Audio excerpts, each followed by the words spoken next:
Hello guys ඔන්න අදත් අපි අලුත් වීඩියෝ එකකින් අද නම් උදේ දෙන්න තාම නිදි ඉස්කෝලේ දවසක් නිසා ඉතින් මම නැගිටලා ඉතින් සුපුරුදු පරිදි ගීතිකා දාගෙන මම මගේ දවස ආරම්භන්නේ එහෙම තමයි.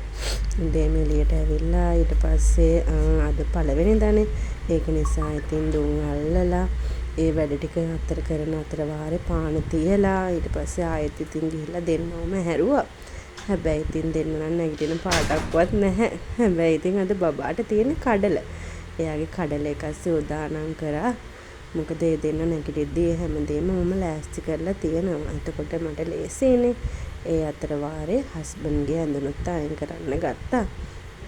ඊට පස්සේ දෙන්නට උණු කිරි දෙකත් හදන අතර වාරේ මගේ වැඩත් මං කරන අතර වාරේ ආයෙත් දුම් ටිකක් අල්ලලා එළියට ආයෙත් මම ආවේ දෙන්නව හැරවන්න. එතකොටම චූටි තාත්තිත් එක්ක ඇඟ සෝදගෙන යුනිෆෝම් බාගෙට අඳින ගමන් කුරුකුරු ගගා තමා උදේට ඉතින් චූටි හිනාවකුත් දාගෙන ඔන්න දැන් දෙන්න යන්නේ දෙන්නම ජේසුට ඔරසන් කියලා ඊට පස්සේ ඉතින් දැන් ගෙදරින් යන්න තමා ලෑස්ති වෙන්නේ.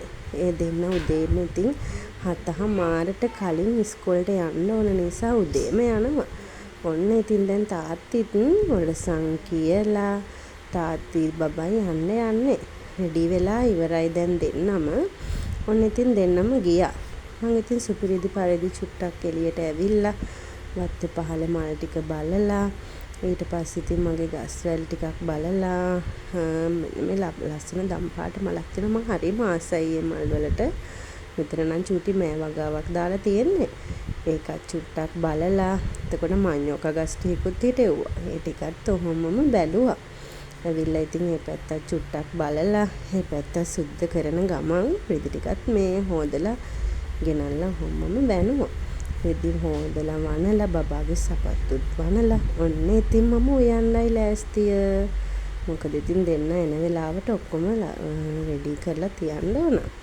ඒක නිසා අද නම් ඉතින් වැටකොළුයි මාළු තෙල් දාලා මේක නම් සැමන් එකක් වගේ හැදුවේ. මම ඔයාලට ඒක රෙසිපි ආයෙසරයක් කියලා දෙන්නම්. ඔන්න ඉතින් මගේ වැඩ ඉවර වෙලා නාලා කරලා චුට්ටක් ඉතින් හැඩ බැල හිටියා. හරිම ඉතින් පාළුයි දෙන්නම නැතුව දෙන්න එන්න ලඟ වෙන හින්දා ඉතින් ඔහේ මං පොඩ්ඩක් නාලා පොඩ්ඩක් මේ ඔයාලා